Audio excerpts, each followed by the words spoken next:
ఆంధ్రప్రదేశ్ మాజీ ముఖ్యమంత్రి వైఎస్ఆర్సీపీ అధినేత వైఎస్ జగన్ పై అక్రమంగా ఆరోపించిన వాన్పిక్ కేసు వ్యవహారంలో ఈడీకి తెలంగాణ హైకోర్టులో భారీ ఎదురుదెబ్బ తగిలింది. వాన్పిక్ ప్రాజెక్టుకు సంబంధించిన ఆస్తులను విడుదల చేస్తూ prevention of money laundering act అప్లెట్ tribunal ఇచ్చిన ఉత్తర్వులను హైకోర్టు సమర్థించింది.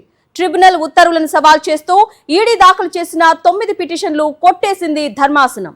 వాన్పిక్ వ్యవహారంలో తెలంగాణ హైకోర్టులో ఈడీకి గట్టి షాక్ తగిలింది.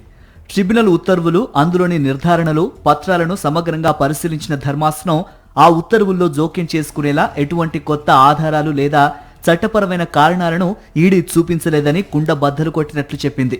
ఈ మేరకు justice P Shyam Koshy, justice Sudhala Chalapathi Rao ధర్మాసనం అన్ని వర్గాల నుంచి సుదీర్ఘ వాదనలు విని గత ఏడాది డిసెంబర్ 23న తీర్పు రిజర్వ్ చేయగా శుక్రవారం తీర్పు వెలువరించింది.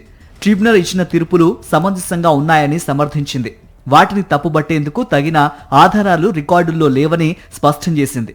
దీంతో ఈడీ దాఖలు చేసిన 9 అప్పీళ్లను కొట్టివేస్తూ ట్రిబ్యునల్ ఉత్తర్వులను యథాతథంగా వెంటనే అమలు చేయాలని తేల్చి చెప్పింది. వాడరేవు, నిజాంపట్నం ప్రాంతాల్లో ప్రపంచ స్థాయి ఓడరేవులు, పారిశ్రామిక కారిడార్, ప్రత్యేక ఆర్థిక మండళ్లు, షిప్ యార్డ్, విమానాశ్రయం వంటి మౌలిక సదుపాయాలను అభివృద్ధి చేయాలనే లక్ష్యంతో వాన్పిక్ ప్రాజెక్టును ప్రతిపాదించారు. ఉమ్మడి ఆంధ్రప్రదేశ్ ప్రభుత్వం, యునైటెడ్ అరబ్ ఎమిరేట్స్ లోని రస్ అల్ ఖైమా ప్రభుత్వం మధ్య G2G విధానంలో ఈ ప్రాజెక్టు రూపుదిద్దుకుంది.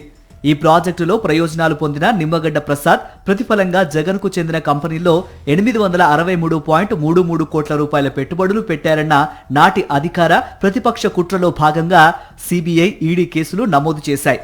అక్రమంగా మనీ లాండరింగ్ కేసులు నమోదు చేసి పలు ఆస్తులను ఈడీ జప్తు చేసింది. ఈ జప్తు ఉత్తర్వులను ఎడ్యుకేటింగ్ అథారిటీ సమర్థించడంతో జగన్మోహన్ రెడ్డి, నిమ్మగడ్డ ప్రసాద్ సహా కంపెనీలు అప్పీలేట్ ట్రిబ్యునల్ ను ఆశ్రయించాయి. ఈ అంశంపై విచారణ అనంతరం ట్రిబ్యునల్ కీలక వ్యాఖ్యలు చేసింది. వాన్పిక్ ప్రాజెక్టు అధికారికంగా అమల్లోకి రావడానికి ముందే సంబంధిత పెట్టుబడులు జరిగాయని, కాబట్టి వాటిని ప్రాజెక్టుకు ప్రతిఫలంగా ఇచ్చినట్లు లేదా క్విడ్ ప్రోకోగా పేర్కొనలేమంది.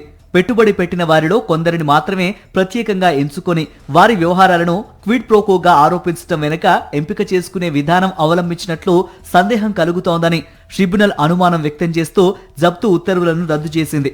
ప్రభుత్వ విధాన నిర్ణయాల్లో దర్యాప్తు సంస్థల జోక్యం సరికాదని వ్యాఖ్యానించింది. ట్రిబ్యునల్ నిర్ణయాన్ని సవాల్ చేస్తూ 2019 అక్టోబర్లో ఈడీ తెలంగాణ హైకోర్టును ఆశ్రయించింది.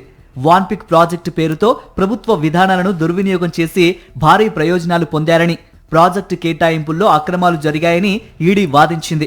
ప్రతివాదుల తరఫున న్యాయవాదులు వాదనలు వినిపిస్తూ ప్రాజెక్టు పూర్తిగా ప్రభుత్వ ఒప్పందం ఆధారంగా చేపట్టారన్నారు. రస్ అల్ ఖైమా ప్రభుత్వం అధికారిక భాగస్వామిగా వ్యవహరించిందన్నారు. ప్రాజెక్టు కోసం జరిగిన పెట్టుబడులు, భూముల కొనుగోళ్లు, కంపెనీల ఏర్పాటు అన్ని ప్రభుత్వ అనుమతులతోనే జరిగాయని కోర్టుకు తెలిపారు. అప్పీలేట్ ట్రిబ్యునల్ మొత్తం 12 కేసుల్లో ఉత్తర్వులు జారీ చేయగా గతంలో హైకోర్టు 3 కేసుల్లో ఊరటనిచ్చింది.